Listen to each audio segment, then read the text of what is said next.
गुरु हो उसमें से, बात नहीं मानने का आप गुरु हो। नीट को लेके एक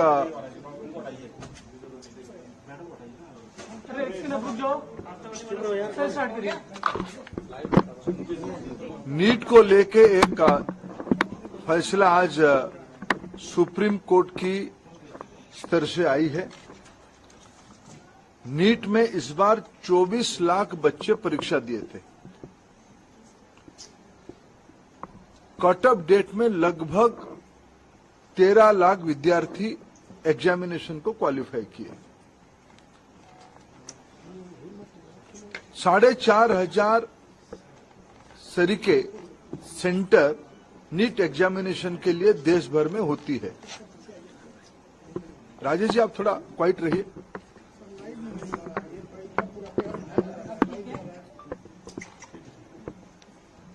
साढ़े 4,500 सेंटर देश भर में होती है। अनेक देशों में भी नीट की सेंटर होती है। खाड़ी के देशों में होती है, पड़ोस के देशों में होती है और 13 भाषा में एग्जामिनेशन होता है। दुर्भाग्य से इस बार नीट की 2 क्वेश्चन सेट्स होता है। गलती ना हो जाए इसीलिए चुनाव एग्जामिनेशन के दिन ही सूचित किया जाता है। क्वेश्चन सेट ए या बी को यूज किया जाएगा, आइदर ऑफ द वन। इस बार जब परीक्षा हुआ, गलती से आउट ऑफ 4,500 सेंटर 6 सेंटर में गलती से गलत सेट्स ऑफ क्वेश्चन आ गए। जब परीक्षा चल पड़ी, कुछ समय के बाद उसको संज्ञान में लिया गया और उसको विड्रॉ करके फिर सही प्रश्न पत्र दिया गया। उसमें कुछ टाइम लॉस हुई। उन 6 सेंटर में लगभग 1563 स्टूडेंट उसमें परीक्षा दे रहे थे। उनके मन में आया कि भाई ये हमारी साथ थोड़ा अन्याय हुई है, हमारी टाइम लॉस हुई है, हमारे लिए कुछ सोचनी चाहिए। सुप्रीम कोर्ट की एक स्टैंडिंग ऑर्डर है। इस प्रकार की कहीं एंट्रेंस में कुछ विषय आती है तो री एंट्रेंस ना कराते हुए एक एवरेज मार्किंग, ग्रेस मार्किंग की मेथड पे उनको कंपनसेट किया जा सकता है। ऐसे एक सुप्रीम कोर्ट की ऑर्डर है क्लैट की स्टूडेंट्स की, क्लैट के एग्जामिनेशन के माध्यम से। एनटीए ने उसको अप्लाई किया। एक एक्सपर्ट कमेटी बिठाई, उसमें से कुछ रिकमेंडेशन आई और उसको उन्होंने अप्लाई किया। उसके बाद देखा गया कि कुछ विद्यार्थियों की नंबर 100% हो गई। उनकी जो एवरेजिंग किया गया, उनको जो ग्रेस मार्क दिया गया, उसमें कुछ विद्यार्थियों की नंबर 100% हो गई। इसमें भी फिर कुछ लोग कोर्ट पे गए। पहले कुछ लोग कोर्ट पे गए थे कि हमारी टाइम लॉस हुई। कोर्ट ने ऑर्डर दिया तो एनटीए को उसमें एक किस ग्रेस मार्किंग की प्रैक्टिस को अपनाना पड़ा, पद्धति को अपनाना पड़ा। फिर जब ग्रेस मार्किंग में कुछ विद्यार्थियों की नंबर 100% हो गई, तब फिर कुछ लोग कोर्ट पे गए। उस बीच में एनटीए ने फिर एक एक्सपर्ट कमेटी बिठाई, एकेडमिक्स कमेटी बिठाई।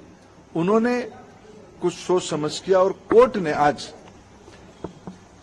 उस कमेटी के ऑब्जर्वेशन को देखते हुए आज ऑनरेबल सुप्रीम कोर्ट ने स्पष्ट किया है उन 1563 स्टूडेंट्स को री एग्जामिनेशन का अपॉर्चुनिटी दिया जाए।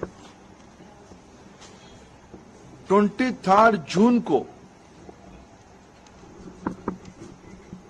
1563 स्टूडेंट को दोबारा नीट एग्जामिनेशन का ऑप्शन उनके सामने दिया जाएगा। वो परीक्षा दे सकते हैं, नहीं तो जो उनको ओरिजिनल परीक्षा की जो नंबर है उनको जो उनको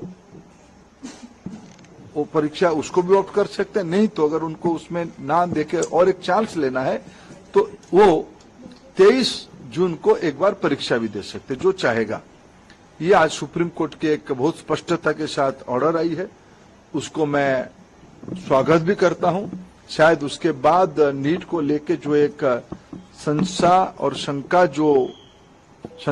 शंका सामने आई थी वो आज समाप्त हो रही है।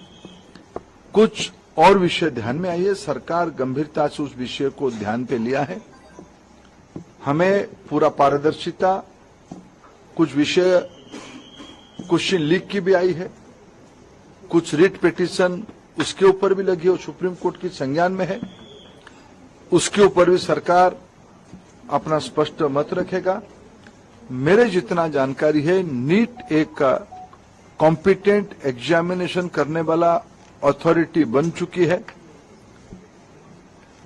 ये जो 3 प्रेस्टिजियस परीक्षा होते हैं, नीट, जेईई और सीयूईटी, इसमें से देश की 50 लाख से ज्यादा स्टूडेंट्स की हर एक साल अभी एग्जामिनेशन हो रहा है।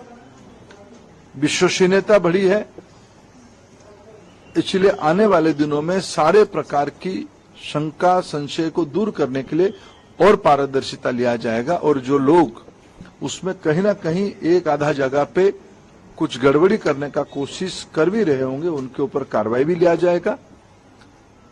और सुप्रीम कोर्ट की जो लार्जर प्रश्न सुप्रीम कोर्ट के सामने है, सरकार अपना मत उसमें से स्पष्ट रखेगी। जिसकी वजह से बच्चों को खामियाजा उठाना पड़ रहा है, क्या उनके ऊपर कोई कार्रवाई होगी? प्रियंका गांधी भी इसको लेकर ट्वीट वगैरह कर रही हैं। देखो, आज सुप्रीम कोर्ट की ऑर्डर के बाद इसमें जो लोग अनावश्यक राजनीति करना चाहते हैं वो संशय खत्म होते। फिर मैं कहना चाहता हूं, 24 लाख बच्चे परीक्षा देते हैं, उनमें से 13 लाख बच्चे उत्तीर्ण होते हैं कट ऑफ डेट के ऊपर।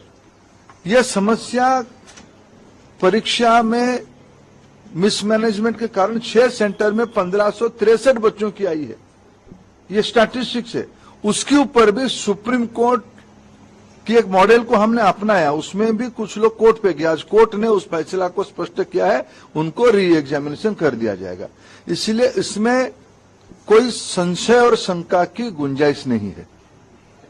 इसमें स्पष्ट हो गया है, उन विद्यार्थियों को 1563 स्टूडेंट्स को और एक बार परीक्षा देने की ऑप्शन उनके सामने है, वो चाहे तो परीक्षा दे सकते हैं। कमेटी के लोगों का नाम क्यों नहीं बताया जा रहा है? कमेटी के लोगों का नाम क्यों छुपा के रखा? नहीं, नाम छुपाने का क्या है? देखो, देश की शिक्षाविदों के नेतृत्व में हुई है।